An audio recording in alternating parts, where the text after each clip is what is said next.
सन्माननीय सदस्य मिल कोटेजा। अध्यक्ष महोदय, याच प्रश्नाला घेऊन मलाही काही माहिती द्यायची आहे। सन्माननीय सदस्य जे बोलले ते खरं आहे, पण ते पूर्ण माहिती नाहीये।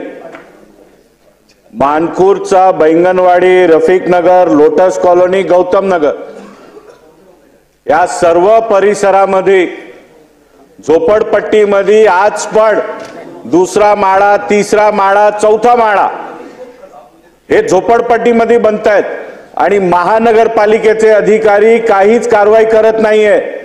माझा खूप स्पेसिफिक प्रश्न आहे, गेल्या 2 वर्षात 3 वर्षात झोपडपट्टीमध्ये पोटमाळा आपण ऐकलं होतं, पण झोपडपट्टीमध्ये तिसरा आणि चौथा माळा हे तुम्हाला मुंबईमध्ये सर्वात जास्त कुठे दिसणार तर या विभागात दिसणार।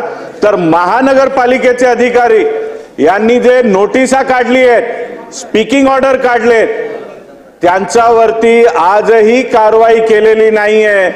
तर तशा अधिकाऱ्यांवरती एम ईस्ट वॉर्डचा वॉर्ड ऑफिसरवर, डीओ वर आपण इन्क्वायरी बसवणार का?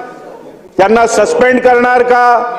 कारण हा खूप स्पेसिफिक आहे। काही एरियामध्ये अध्यक्ष महोदय, जर आपल्या एखादी हिंदू वस्तीमध्ये पोटमाळा पण बनला तर 24 तासात नोटीस निघते, पण या रफिक नगर, बैंगनवाडी, लोटस कॉलनी मध्ये 4-4 माळे झाले, नोटीस निघतात, कारवाई होत नाही। तर त्या एम ईस्ट वॉर्डचे वॉर्ड ऑफिसर, डीओ यांना आपण यांच्यावरती इन्क्वायरी बसवून त्यांना सस्पेंड करणार का? नंबर 1।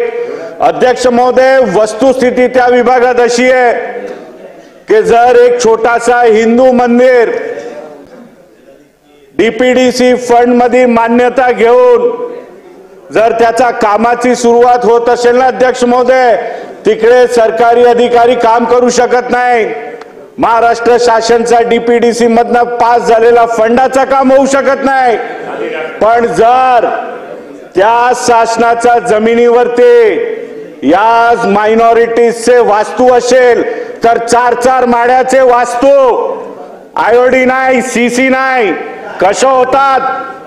अध्यक्ष महोदय, अशा वास्तूवरती ज्याला काही परवाने नाहीये तर त्या अशा वास्तूंवरती पण आपण नोटीस काढणार का? ज्यांना आयोडी, सीसी नाहीये, प्रश्न विचारतायत, ज्या वास्तूंना भाषण चालू होती, ज्या वास्तूंना आयोडी, सीसी नाहीये आणि 4-4 माळ्याचे आरसीसी स्ट्रक्चर्स आहेत, त्यांच्यावरती आपण काय कारवाई करणार? हा माझा स्पेसिफिक प्रश्न आहे।